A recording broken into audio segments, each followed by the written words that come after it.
안녕하세요. 맛집의 성형외과 서혜서 원장입니다. 제가 상담을 하면서 눈 말고도 가슴에 대해서 물어보시는 환자분들이 되게 많으세요. 근데 저도 제가 아는 한에서는 말씀은 드리는데 솔직히 잘 모르죠. 제가 가슴 수술을 뭐 많이 해본 사람도 아니고. 그래서 곰곰이 생각을 하다가 제 기준에서 이 사람은 옆에서 봤을 때 되게 잘한다. 성격과 무관하게 그런 게 있잖아요. 그래서 제 기준에서 잘한다고 생각하시는 분들한테 제가 계속 말씀을 드리거든요. 한번 같이 나와서 얘기 좀 한번 해보자. 그랬을 때 이제 원래 맨 처음에는 안 한다고 그랬어요. 근데 어렵게 어떻게 설득을 해가지고 나오게 됐습니다. 자기가 소개를 해봐. 네, 안녕하세요. 넥스트 성형외과의 이재수 원장입니다. 이렇게 초대해 주셔서 감사하고요. 좀 재미있는, 제가 좀 의미 있는 시간이 될 수 있도록 한번 얘기를 좀 해드릴 수 있도록 노력해 보겠습니다. 가슴 수술하러 오시는 분들이 좀 많이 궁금해 하는 것 중에 하나가, 이제 보형물이, 모든 회사가 이렇게 약간 납작한 보형물과 높은 보형물이 있거든요. 이렇게, 이거는 모티바인데 얘도 사이즈가 지금 거의 같아요. 320, 315인데 얘는 좀 납작하고 얘는 높고, 이거는 세빈이라고 프랑스 회사 제품인데 같은 크기예요. 360이라 같고, 멘토 것도 이렇게 납작한 거 높은 게 있거든요. 그래서 이걸 어느 거를 넣을지를, 뭐가 차이가 있는지 사실은 의사가 알아서 해주면 되는데, 요즘 좀 궁금해 하시는 분들이 또 많고 알고 하고 싶어 하시는 분들이 많아서 그거를 설명하다 보면 또 되게 다양한 것들을 얘기할 수 있거든요. 그래서 그거 한번 얘기를 해드려 보려고 그래요. 좀 극단적인 비교를 위해서, 얘는 둘은 좀 많이 차이가 나잖아요. 얘 좀 납작하고 얘 높잖아요. 근데 둘 다 부피는 360cc라 부피가 같아요. 그럼 요거 차이가 뭐냐? 먼저 몸에 들어가는데 내가 누워있으면 높은 게 더 밥그릇 같아요. 그렇겠죠? 얘가 좀 펑퍼짐하지만 더 자연스러워. 여자 가슴이 누워있으면 원래 많이 퍼져야지 자연스러운 거기 때문에 누워있을 때 얘가 밥그릇 같고 얘가 더 자연스럽습니다. 높은 보형물이 봉긋해서 좋을 수는 있는데 환자에 따라서 너무 미사일 같아서 티가 많이 날 수도 있고요. 얘가 펑퍼짐하긴 한데 좀 자연스럽겠죠. 부피는 지금 같은 겁니다. 부피는. 근데 거기에 삐쩍 마른 사람한테 이거를, 높은 거를 넣으면, 마른 사람은, 마르고 가슴 없는 사람은 갈비뼈를 덮고 있는 살이 굉장히 얇으니까 요게 들어가면 이렇게 가다가 직각으로 올라갑니다. 얘는 좀 완만하게 올라가겠죠. 삐쩍 마른 사람한테 예를 들면은 이게 가다가 막 올라가는 게 보여요. 그래서 가슴이 하나도 없고 막 가죽도 되게 얇다. 그럼 이렇게 가다가 이렇게 올라오게 되는 거예요. 손수건으로 얘 덮으면 이렇게 이 각이 다 보일 거 아니에요. 그럼 아주 마른 사람은 이게 좀 완만하게 올라가니까 더 나을 수도 있겠죠. 근데 뚱뚱한 사람은 피하지방층이 이렇게 두꺼우니까, 이렇게 두꺼운 게 들어가는데 이렇게 펑퍼짐한 보형물이 두꺼운 살 밑에 있으면 이렇게 두꺼운 이불로 덮는 거 비슷하게 이렇게 펑퍼짐하게 되겠죠. 그러면 약간 스모 선수 가슴 느낌이 좀 날 수가 있어서, 그런 사람은 오히려 약간 바짝 밀어주는 게, 이렇게 두꺼운 이불로 덮었을 때 이렇게 좀 봉긋하게 더 좋을 수 있겠죠. 그래서 이 보형물이 모든 사람한테 똑같이 모양이 나타나는 게 아니라, 마른 사람한테 요거 넣고 통통한 사람한테 요거 넣으면 겉모양은 똑같을 수 있다. 그러니까 체형에 따라서를 생각해서 넣어야 됩니다. 그 다음에 부피는 같지만 얘는 지름이 크고 얘는 지름이 좀 작죠. 얘가 지름이 훨씬 크잖아요. 그러면은 이거를 안 구겨지게 넣으려면, 예를 들어서 요렇게 뭐 절개를 이제 요렇게 쨌는데 안에를 이만큼을 갈비뼈랑 사이사이를 동그랗게 떼어주고 보형물을 넣어줘야 됩니다. 그러니까 이 납작한 보형물은 지름을 이만큼을 떼어야 보형물이 안 구겨지게 늘 수 있어요. 높은 보형물은 조금 덜 떼어도 안 구겨지게 늘 수가 있겠죠. 납작한 보형물이 이만큼 띄워주고 넣어야 되고, 높은 보형물은 조금 덜 떼고, 같은 부피인데도 좀 덜 떼고 넣어줄 수가 있어요. 그래서 많이 떼어야 되면 문제가 뭐냐? 많이 떼어야 되면 많이 뗄수록 신경 손상이 많이 오게 됩니다. 그러니까 신경 손상 면에서 높은 게 납작한 것보다 더 안전하다는 뜻이 되겠죠. 그 다음에 많이 뛰면 많이 뛸수록 이제 마른 분들 중에서 갈비뼈가 여기 요만큼 보이고 여기 요만큼 보이는 분들이 있죠. 가슴 없고 마른 사람들 중에서 이제 여기 젖꼭지 주변에는 살이 아무래도 조금이라도 있으니까 여기는 괜찮은데, 여기 골이랑 이 바깥쪽에서 갈비뼈가 좀 보이는 분들이 있는데, 보형물이라는 게 이제 코에 넣는 실리콘이랑 달라서 얘는 말랑말랑해야 되거든요. 그래서 말랑말랑하니까 항상 좀 우글거려요. 이렇게 우글거려요. 근데 가운데는 우글거려도 상관없어요. 왜냐면 여기 젖꼭지 주변 요만큼은 살이 있어서 갈비뼈가 안 보이잖아요. 근데 여기랑 여기는 갈비뼈가 보이잖아요. 갈비뼈, 보형물은 갈비뼈보다 무조건 밖에 들어갈 수밖에 없거든요. 갈비뼈 안에 넣으면 가슴이 안 나오니까 갈비뼈보다는 바깥쪽에 들어가야 되는데, 갈비뼈가 보인다는 얘기는 보형물도 보인다는 뜻이잖아요. 그래서 보형물이 이렇게 가장자리 우글거리는 게 가운데는 상관없어요. 살이 두꺼우니까. 여기 갈비뼈 안 보이니까 얘도 안 보여요. 근데 여기랑 여기 가장자리 쪽, 가운데랑 가장자리 쪽은 요게 보입니다. 요게. 우글거리는 게 여기서 보이거나 여기서 보일 수가 있어요. 근데 보형물이 지름이 크면 클수록 더 이렇게 넓게 들어가야 되니까 더 많이 보이겠죠. 그래서 보이는 걸 한번 제가 보여드려 볼게요. 자, 다시 한번 보여드리면 여기 요 가장자리 우글거리는 거 보이시죠? 이렇게 어떤 보형물이든 어떤 회사 보형물이든 다 조금씩 우글거리죠. 좀 단단한 보형물일수록 덜 우글거리고 촉감이 좋은 보형물일수록 더 우글거리긴 하는데 고체로 만들 수는 없기 때문에 가장자리는 다 조금씩은 보형물에 따라서 조금씩 다르긴 하지만 이렇게 약간 우글거립니다. 근데 요게 어떻게 보이는지 한번 보여드릴게요. 이분 보면 여기 가장자리가 여기 우글거리는 거 보이시죠? 딱 요거랑 똑같이 보이죠? 그래서 요거를 리플링이라고 합니다. 리플이 영어로 그냥 물결, 파동 뭐 이런 뜻이거든요. 그래서 호수에 이렇게 잔잔한 물결을 리플이라고 하는데 영어로는 이 전문 용어가 아니고 그냥 요게 그냥 물결이 보인다 그런 얘기예요. 이분이 되게 말랐죠. 여기 보면은 막 갈비뼈도 다 보이고 근육도 보이고 그러는데 이제 아마 여기 수술 전에 여기랑 여기는 똑같고 여기부터 자기 가슴이 좀 있었을 거예요. 근데 보형물을 내 가슴 범위를 벗어나서 넣게 되니까 갈비뼈 보이는 데서는 보형물도 보이는 거예요. 요거 그대로. 그 다음에 이제 그 보형물이 너무 촉감이 좋은 거를 썼을 거예요. 촉감이 좋을수록 더 우글거리거든요. 좀 단단한 보형물은 덜 우글거리고 그래서 일단 첫 번째는 이제 환자가 너무 말랐고 두 번째는 보형물이 너무 촉감이 좋은 걸 썼고 세 번째는 보형물 지름이 너무 큰 거예요. 이제 지름이 더 작아서 한 여기까지만 넣었더라면 안 우글거릴 수 있었을 텐데 여기 벗어나서 넣으니까 그러니까 제가 요 납작한 보형물과 높은 보형물 중에 얘가 더 리플링에 취약하겠죠. 아까 제가 지름이 크니까 신경이 더 많이 다친다 그랬잖아요. 거기에다가 더해서 리플링도 더 많이 보여요. 얘가 좀 덜 보일 수, 같은 부피라면 얘가 덜 보이겠죠? 그리고 골도 우글거릴 수 있는데, 이분 보면 여기 가운데 여기가 우글거리죠? 딱 요거죠? 요 우글거리는 거 요거죠? 근데 이분은 그렇게 마르진 않았잖아요. 제가 아까 이제 세 가지. 첫 번째 너무 말랐고, 보형물 촉감이 너무 좋은 걸 썼고, 세 번째는 너무, 보형물 지름이 너무 크다. 여기 세 박자가 맞아 떨어지니까 이렇게 되는 건데, 이분은 그렇게 마른 거는 아니잖아요. 수술 전 사진을 보면 이분이 이게 수술 전 가슴인데, 이게 여기, 가슴이 여기서 시작했어요. 그래서 여기 가운데는 그냥 이분이 이제 선천적으로 가슴이 좀 멀리 떨어져 있어서, 가운데는 그냥 가죽 뼈 위에 가죽이 붙어 있고, 가슴은 이렇게 멀리 떨어져서 있는 거였어요. 근데 아마 의사한테 원장님 골을 좀 최대한 모아주세요 이렇게 얘기를 하니까 의사가 여기까지 가죽을 뼈에서 이만큼을 띈 다음에 보형물 여기다가 숨겨 둔 거죠. 그랬더니 가죽밖에 없는 부분에서는 보형물 우글거리는 게 다 보이는 상황이 되는 겁니다. 그래서 차라리 이분은 좀 골을 너무 욕심을 부리지 말고 조금 떨어뜨려서 한 1cm씩 떨어뜨려서 넣었으면 이제 골은 조금 멀어 보이겠지만 요거보다는 이게 너무 보형물 윤곽이 동그랗게 다 보이잖아요. 너무 얇은 데까지 들어가니까 동그란 보형물 윤곽이 그대로 보이면서 우글거리는 것까지 보이는 거잖아요. 이렇게 그러니까 너무 부자연스러워서 차라리 좀 떨어뜨리는 게 낫지 않았을까 하는 아니면은 여기다 골에다 지방 이식을 조금 병행해서 해줬으면 어땠을까 하는 생각이 듭니다. 자, 그래서 얘랑 차이가 뭐냐? 얘가 지름이 더 크니까 신경이 더 많이 다치고 두 번째는 리플링도 더 많이 보일 수 있다 이거죠. 그 다음에 세 번째는 가슴 수술할 때 제일 이제 되게 중요한 원칙이 두 개가 있는데 자, 첫 번째 원칙은 뭐냐면 그 보형물을 옆으로 들면 약간 이런 모양이 되는데요.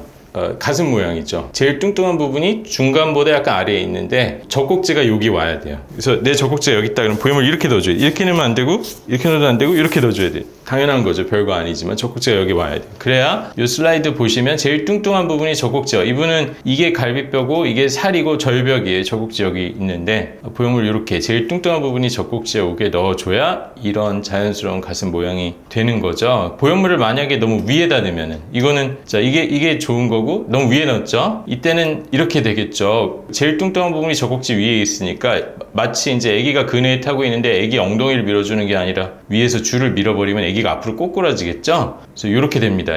이게 좋은데 너무 위에 들어가면 이렇게 되겠죠. 자, 너무 밑에 들어가면 이렇게 되겠죠. 자, 요게 좋은 거고 더 내려가면 이렇게 됩니다. 그래서 요게 첫 번째 원칙이 제일 뚱뚱한 부분에 젖꼭지가 와야 된다. 이게 첫 번째 중요한 거예요. 별거 아니지만. 그다음에 두 번째 중요한 거는 이제 보형물이랑 내 가슴이랑 포개져야 됩니다. 그러니까 요게 내 가슴이라고 치고 이게 그 늘 보형물이라고 가정을 하면 보형물이랑 가슴이랑 포개져야 돼요. 이렇게 이제 완벽하게 포개지는 건 불가능해요. 왜냐하면 보형물이 더 클 때가 많으니까 옆에서 좀 삐져 나와요. 근데 이 정도 삐져 나오는 건 괜찮은데 이렇게 되면 안 됩니다. 이렇게 되면 이렇게 턱이 져 버리거든요. 이렇게 돼야 가죽을 덮였을 때 대충 한 개처럼 보이는데 이렇게 되면 이게 턱 지는 게 보이거든요. 그래서 두 번째 중요한 원칙은 포개져야 된다. 그런 얘기인데 이제 가슴이 이렇게 넓은 게 내려오는 사람이 있고 이렇게 짧게 떨어지는 사람이 있거든요. 그럼 보형물이 1번 원칙에 따르면은 제일 뚱뚱한 부분이 젖꼭지 와야 되잖아요. 그러니까 이렇게 들어가야 되겠죠. 근데 이분은 그럼 거의 포개졌어요. 이 보형물 하단이 거의 포개졌잖아요. 근데 이분은 좀 많이 벗어났죠. 그러면은 이제 A 환자 요 분은 어떻게 되냐?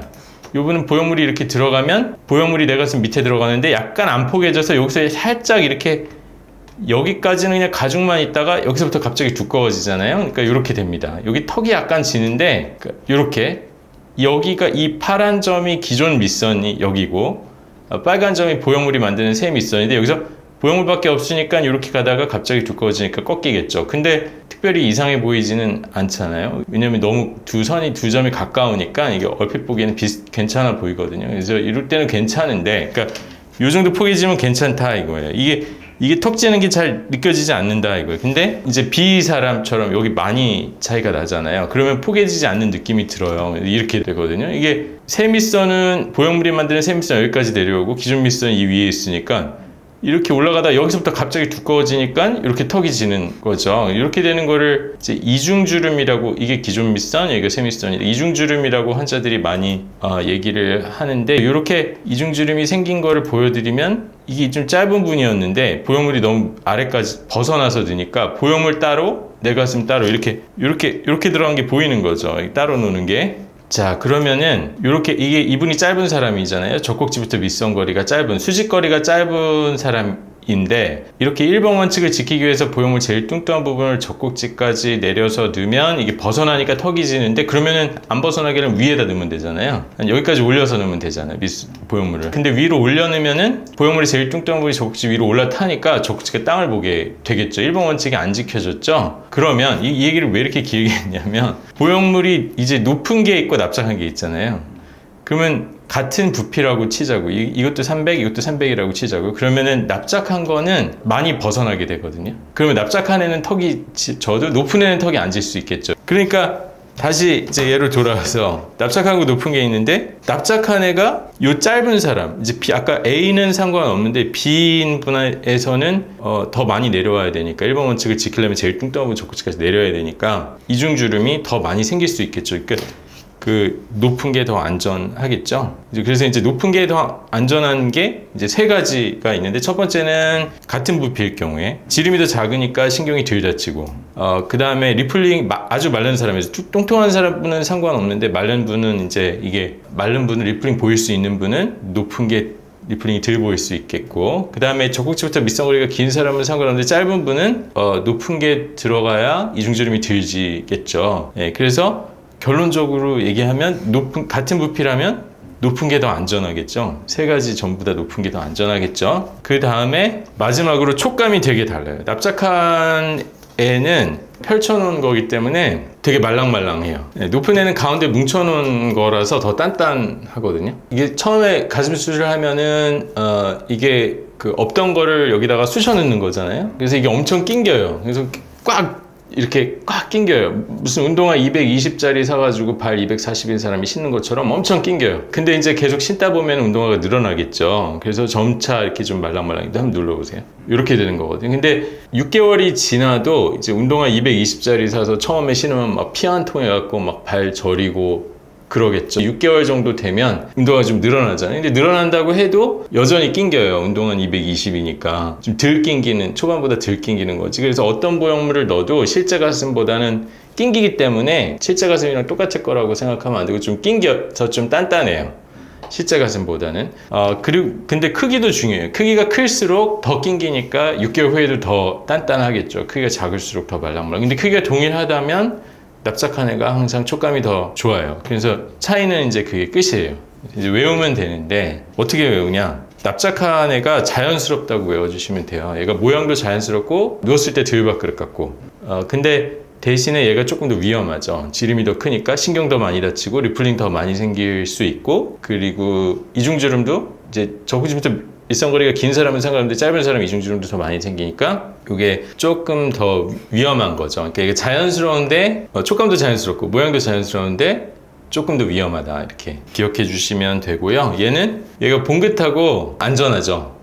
봉긋한 거 좋아하면은 이게 네, 좀 봉긋해서 좋을 수 있어요. 근데 좀 너무 마른 사람한테는 너무 미사일 같이 되고 티가 너무 이게 직각으로 올라가니까 티가 너무 많이 날 수 있고. 그런데 얘가 대신 더 안전하죠. 그러니까 얘를 자연스러운데 조금 위험하네 라고 기억해 주시고, 얘는 좀 안전하고 봉긋하고 안전한 대신에 좀 더 부자연스러우네. 촉감도 좀 더 부자연스럽고 좀 단단하니까 모양도 조금 더 밥그릇 같으니까 좀 부자연스럽다. 그래서 자연스러운데 덜 안전하네. 그 다음에 얘는 안전한 대신에 조금 부자연스러우네. 이렇게 기억하시면 돼요. 우리가 이제 원하는 거는 자연스러우면서 안전한 게 되기를 원하잖아요. 근데 얘가 자연스러운 애고 얘가 안전한 애여서 그런 상충하는 부분이 있어요. 물론 작게 넣으면, 그러니까 납작한 애로 크기를 줄이면 자연스러우면서도 안전하게 되겠죠. 그러면 이제 이거를 과연 환자가 다 알아야 되나? 이거는 의사가 정해주면 되는 것 같아요. 그러니까 마른 사람이랑 통통한 사람이랑 다를 수 있고, 그러니까 결국에는 제가 정하게 되거든요. 근데 하나 이제 이해해야 되는 게, 그러니까 우리가 안전이랑 자연스러운 거를 이제 밸런스를 잡아야 되고 어디선가 타협을 해야 되는 포인트가 있을 수 있다라는 거를 알아야 될 것 같아요. 결국에는 마르고 몸무게도 적고 갈비뼈도 되게 튀어나오고 이런 사람들은 너무 큰 보형물을 안 넣는 게 좋은 거 아니에요? 그렇죠. 너무 욕심을 부리지 말고. 네, 너무 욕심을 부리면 안 돼요.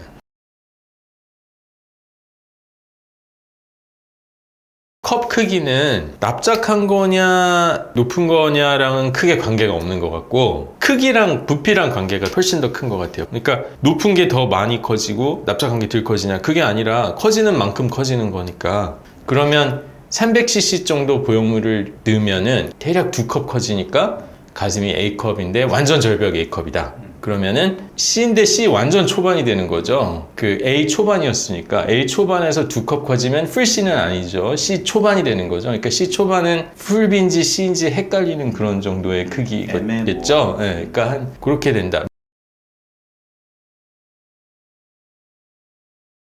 먼저 무조건 티가 나냐는, 가슴이 큰 사람한테 좀 작은 보형물을 넣으면, A컵 후반, B컵 초반만 되는 사람한테 가슴을 너무 크게만 안 넣으면, 너무 낑기게 넣지만 않으면 되게 자연스럽게 될 때가 있어요. 그래서 제가 헷갈릴 때도 있긴 있어요. 근데 항상 그런 건 아니고, 근데 마른 사람들은 무조건 티가 나죠. 근데 이제 마르고 가슴 없는 사람들이 오히려 만족도는 더 높을 수도 있어요. 워낙 이제 가슴 수술하러 오시는 분들 중에 한 3분의 1은 가슴이 아예 없어서, 이게 내가 약간 반쯤 치료 목적인 그런 분들은 오히려 티가 조금 나도, 그런 분들이 티가 더 많이 나는데 티가 좀 나도 더 만족도는 더 높을 수도 있는데, 항상 티가 안 나게 되는 건 아니고, 티가 안 나게 되려면 원래 가슴이 좀 있어야 되고 좀 작게 넣어야 된다. 그 다음에 요즘 보형물이 좀 더 자연스럽냐에 대한 답은, 보형물이 발전을 해가는 게 자연스럽게 하려고 발전을 하는 거는 사실은 아니에요. 그 보형물이 발전하는 거는 초점이 어디에 맞춰져 있냐면 안전에만 맞춰져 있어요. 그래서 옛날에는 보형물을 만들 때 요게 약간 비교적 옛날 보형물인데, 옛날 보형물들은 이렇게 약간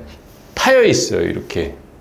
이게 조금 꽤 된 건데 한 10년 넘은 보형물이거든요. 근데 최근 10년 안에 출시된 보형물들은 다 이렇게 약간 안 파여 있어요. 차이를 아시겠죠? 이렇게.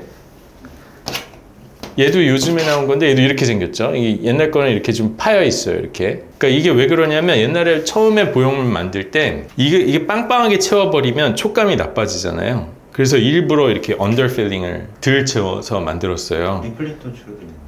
이게 빵빵하게 채워버리면 이렇게 땡땡해지니까 촉감이 나빠지거든요. 그래서 이렇게 만들었어요. 모든 회사가 단 한 군데도 안 빼놓고 다 이렇게 언더필링으로 만들었었거든요. 근데 요게 파열이 더 높은 거예요. 왜냐면 이렇게 덜 채워져 있으면 몸 안에서 내가 이게 터지는 게 무슨 이렇게 크게 충격 한 번 받아갖고 터지는 경우는 거의 없고, 몸 안에 딱 들어가면은 내가 움직일 때 얘도 같이 움직이잖아요. 그럼 이게 얘도 같이 움직이면서 계속 접혔다 펴졌다 반복해요. 그러면 자주 접히는 자리에서 뭐 10년, 20년 지나면 이제 다 터지는 건 아니지만 한 구형 보형물들 파열율이 제조사 생각에 한 4, 5% 정도 된다고 생각하는데, 이게 자주 접히는 자리에서 금 가가지고 새는 경우가 대부분이다. 그래서 이게 최근에 나오는 보형물들은 촉감을 좀 희생하는 대신에 빵빵하게 채워버리면 이게 접히는 빈도가 하루에 줄 거 아니에요. 그리고 보형물 껍질 같은 것도 좀 바꾸고 그랬어요.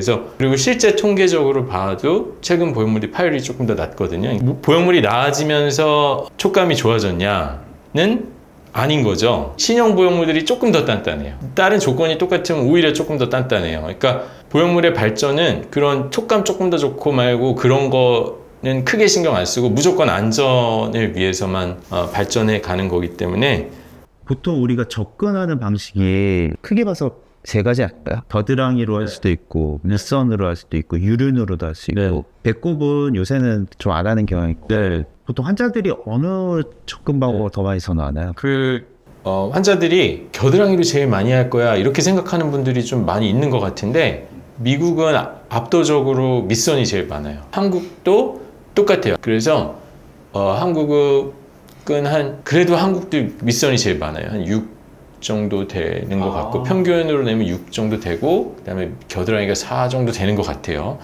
그 다음에 유륜도 조금 있고, 유륜은 많이는 없지만 한 2% 안 될 것 같아요. 근데 의사마다 다르겠죠. 그래서 어떤 분은 그게 비율이, 그러니까 평균이 그렇다는 거니까 의사마다 비율이 다를 거예요. 근데 저는 비슷비슷한데 겨드랑이가 조금 더 많은 것 같아요. 밑선이 조금 러닝 커브가 좀 짧아요. 예, 겨드랑이가 조금 더 길어요. 기구를 써야 되고 기구가 또 비싸요. 그거 내시경을 이제 중국산 말고 좋은 걸로 이제 세팅을 하려면 1억 가까이 들거든요. 그러니까 가슴 수술을 어쩌다가 한번 하시는 분이 겨드랑이로 하기는 조금 그게 그 생각이 갑자기 드는 거예요. 왜냐하면은 저는 가슴 수술을 하는 사람이 아니니까. 근데 하지만 여러 원장님들이 가슴 수술 하시는 거는 많이 봤거든요.